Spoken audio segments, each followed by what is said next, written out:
Hi, I'm Mark and I'm passionate about English. And I guess you've never had an English lesson like this before.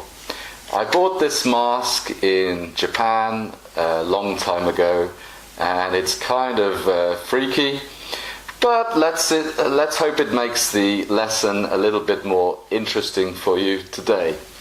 And I think in yesterday's lesson I was talking about Barcelona and I found a Barcelona t-shirt. I went there some years ago. It's a fascinating city. Fascinating city is a collocation. We often put those two words together. Okay, let's go for it. Let's find an idiom for today. And here we go. Okay. All right. So the idiom today is okay. I'll show you it. I think the camera doesn't really focus on the paper so well, but anyway. Okay. So the idiom is "it made my day." It made my day. As an example, let's say I receive an email from you and it says, "Mark, I really love your mini lessons. Please continue. I learned so much English from them." And it makes me feel really happy and pleased. So I could reply to you, "Thank you very much for your email. I was deeply touched. It made my day. It made my day, it made me very happy." Or it could be maybe I receive a present from somebody, or somebody says something very nice to me, and it makes me happy, it makes me feel good, so it made my day. And I'm just thinking about a song by an artist I like very much. Unfortunately, he died a few years ago, Robert Palmer. He had a song called "She Makes My Day." I'll put this up on Facebook for you. So, "she makes my day" means she makes every day happy.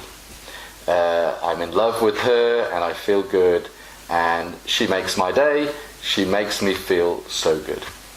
Okay, again, please check it out in a dictionary or the internet just to be really sure if you need to. Phrasal verb. I'm getting really hot under this mask. I really hope you can hear me clearly. If not, it will be good listening practice for you. You'll have to listen more carefully. Okay, the phrasal verb is ask out for a date, or ask for a date. So, if there is some girl I really like, and I say, "Would you like to go out for dinner? Would you like to go to the movies with me? Do you fancy going for a walk? Do you fancy going for a coffee?" These examples are asking her out for a date. A date is going somewhere together. It reminds me of a situation I had.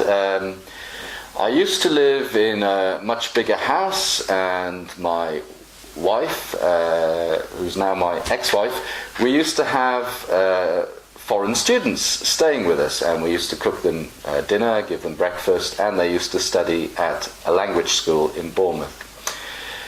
But sometimes, just for a joke, at the end of dinner, maybe some nice girl had only stayed with us a few nights. I would say to her at the end of dinner, "Would you like a date?" And she would get very embarrassed, and then I would reach behind me and show her a bag of dates. Dates, of course, is a kind of dried fruit, and then usually they would laugh. Okay, that's me trying to be funny. All right. Collocation. You could also say with a date, I'd love to have a date with him. I'd love to have a date with her. It means I'd like to do something special or go out with that person. Maybe that's confusing. Go out with can, as I told you in another mini lesson, just be once. But it can also mean go out with, have a relationship with that person. Okay, The collocation for today is to create a bad impression. Okay, so the first thing that springs to mind is maybe I'm creating a bad impression. Okay, some of you will be quite serious about learning English and seeing me with a mask and with a hat on, or with Biscotto, my hamster, in another lesson, or just doing silly things. For you, it might create a bad impression. So it doesn't look good to you. You think, how can he be a good English teacher if he's wearing a mask, if he's got a wig on, and so on. So let's give you another example. Let's say I arrive for the first day of a job, and as I come in I fall over and I make some mistakes with the work, and I spill my coffee in the coffee break. I drop some of my lunch on the floor, and I just do a lot of silly things, things which are not impressive. So the people in the office could say, oh, he didn't create a good impression, or he created a bad impression. It's just your first initial feelings about somebody.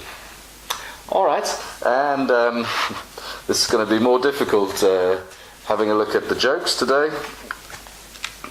Let's just rustle through a few pages. Okay.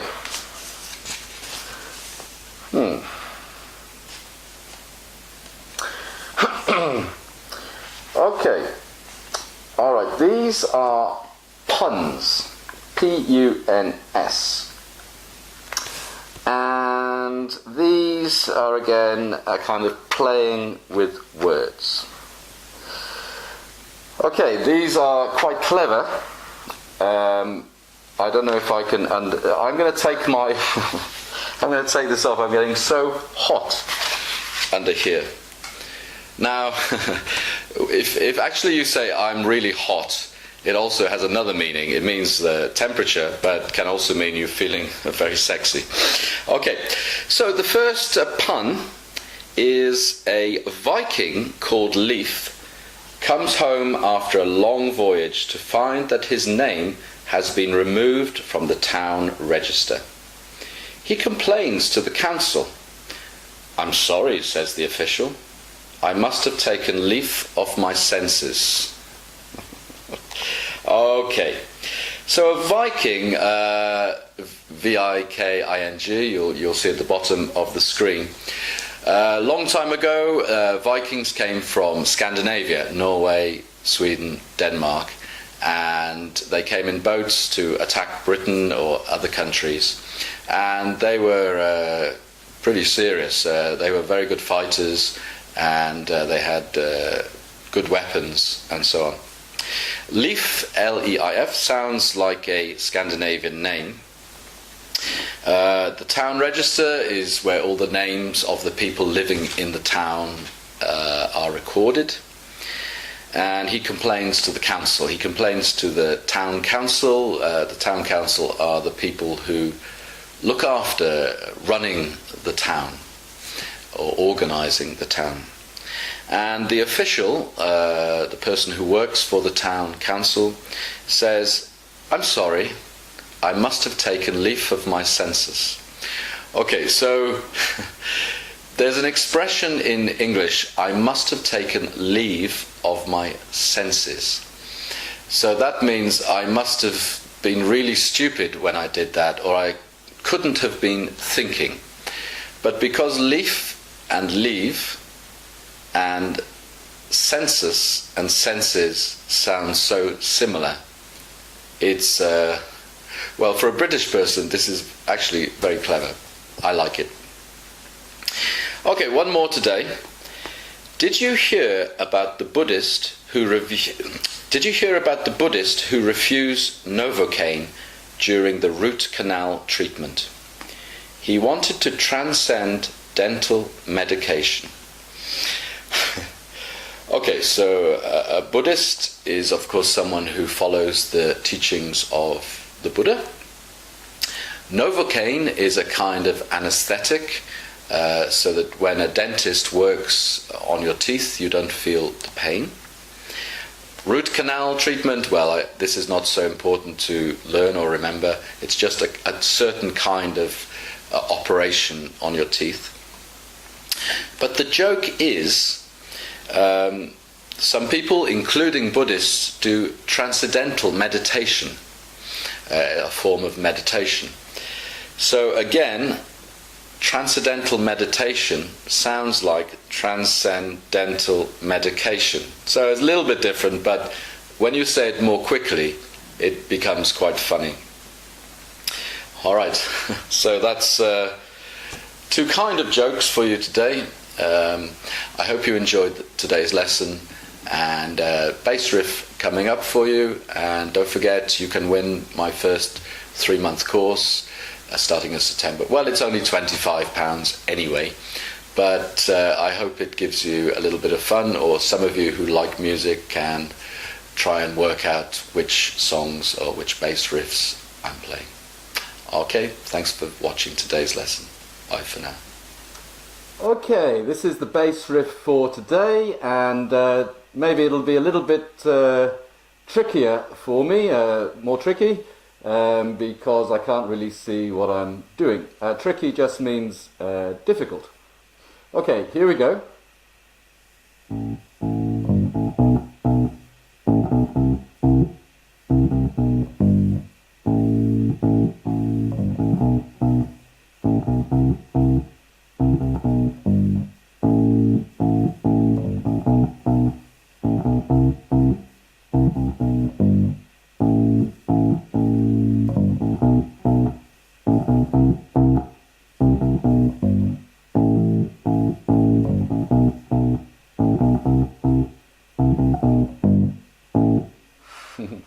Okay, so that's your bass riff for today. It was originally by somebody I've already played a bass riff from, but it was also covered by an American quite heavy band. Okay, so you can name the song and whichever artist you like that did the song. Okay, thanks very much indeed, and see you in the next lesson. Sayonara.